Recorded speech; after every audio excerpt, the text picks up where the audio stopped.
বন্ধুরা, হাতে যদি সময় কম থাকে তাহলে এই রেসিপিটা আপনারা একবার হলেও ট্রাই করে দেখবেন। খুবই হেলদি একটা রেসিপি।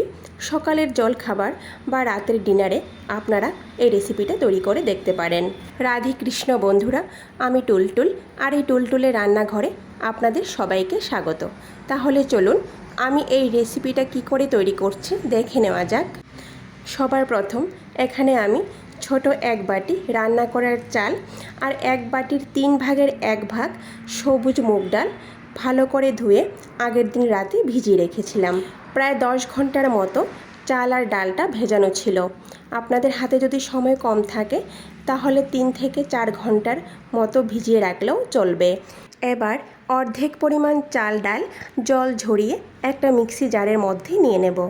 এবার এর মধ্যে কোনো রকম জল না দিয়ে মিক্সিতে কয়েকবার ঘুরিয়ে নেব।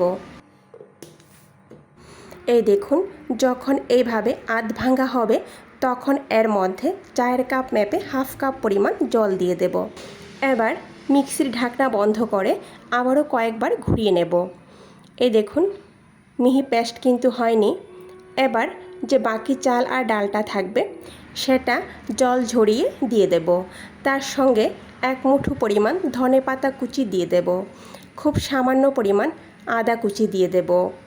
তারপর 4 থেকে 5টা কাঁচামরিচ দিয়ে দেব। ঝালটা আপনারা আপনাদের পছন্দ অনুযায়ী দেবেন।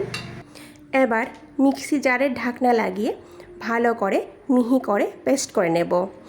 এই দেখুন, একদম মিহি করে কিন্তু পেস্ট করে নিতে হবে। চাল ডাল যত ভালো করে পেস্ট করা হবে রেসিপিটা ততই ভালো হবে। দেখুন বন্ধুরা, আপনাদেরকে দেখাচ্ছি। এই দেখুন, একদমই দানা দানা ভাব নেই। এইভাবে মিহি করে পেস্ট করে নিতে হবে।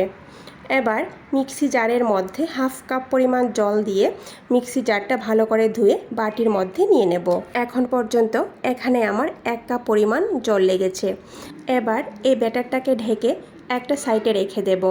ততক্ষণে আমি এর জন্য একটা চাটনি তৈরি করে নিচ্ছি। বিভিন্ন পদ্ধতিতে চাটনি তৈরি করা যায়, কিন্তু আজকে আমি ঘরে থাকা বেসিক কিছু জিনিস দিয়ে চাটনিটা তৈরি করব। এখানে ছোট বাটির হাফ বাটি পরিমাণ নারিকেলের টুকরো, হাফ বাটি পরিমাণ চীনাবাদামগুলোকে আমি আগে শুকনো খোলায় ভেজে খোসা ছাড়িয়ে রেখেছিলাম, সেগুলি দিয়ে দেব। ছোট এক টুকরো আদা আর 3 থেকে 4টা কাঁচামরিচ দিয়ে দেব। ঝালটা আপনারা আপনাদের পছন্দ মতো দেবেন। সামান্য তেঁতুল দিয়ে দেব আর তেঁতুলের বিচিগুলি ছাড়িয়ে দেব। আর স্বাদ অনুযায়ী লবণ দিয়ে দেব। তারপর অল্প অল্প করে জল দিয়ে ভালো করে পেস্ট করে নেব।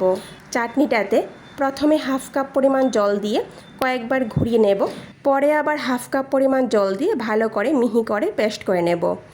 চাটনিটা এখানে পেস্ট করা হয়ে গেছে। এবার একটা বাটির মধ্যে নিয়ে নেব। এবার চাটনিটাতে ফোড়ন দিয়ে দেব। তার জন্য চুলায় একটা প্যান বসিয়ে প্যানটাকে ভালো করে গরম করে নিয়েছি। এবার খুব সামান্য পরিমাণ সরিষার তেল দিয়ে দেব। তেল দিয়ে তেলটাকে ভালো করে গরম করে নেব। তেলটা যখন ভালো করে গরম হয়ে যাবে তখন আমি চুলার আঁচ বন্ধ করে দেব।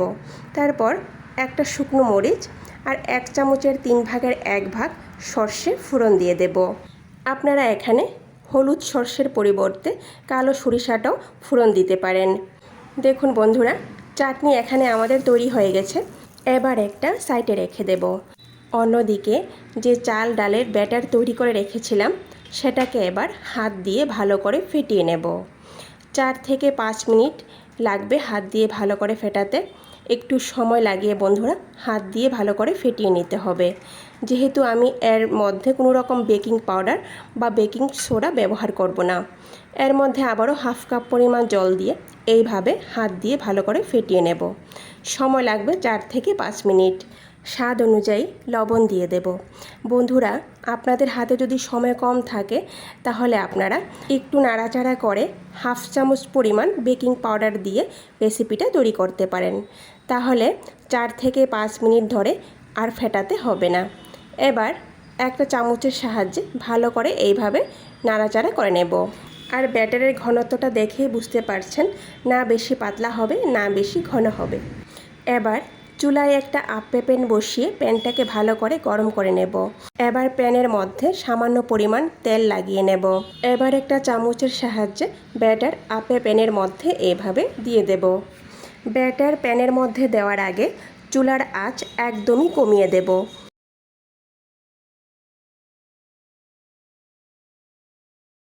এবার 3 মিনিটের জন্য ঢেকে রাখব। ফিরে আসলাম বন্ধুরা 3 মিনিট পর। দেখুন বন্ধুরা, ব্যাটারের মধ্যে কিন্তু কোনো রকম বেকিং পাউডার বা সোডা ব্যবহার করা হয়নি। রেসিপিগুলি কিন্তু খুব ভালো করে ফুলে উঠেছে। এবার সবগুলোকে এইভাবে একটা স্পুনের সাহায্যে উল্টে দেব।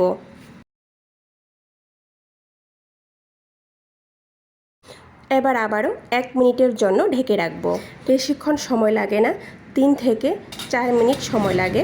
3 থেকে 4 মিনিটের মধ্যে কিন্তু রেসিপিগুলি তৈরি হয়ে যায়। তো তৈরি হয়ে গেল বন্ধুরা আমাদের রাইস আপ্পে।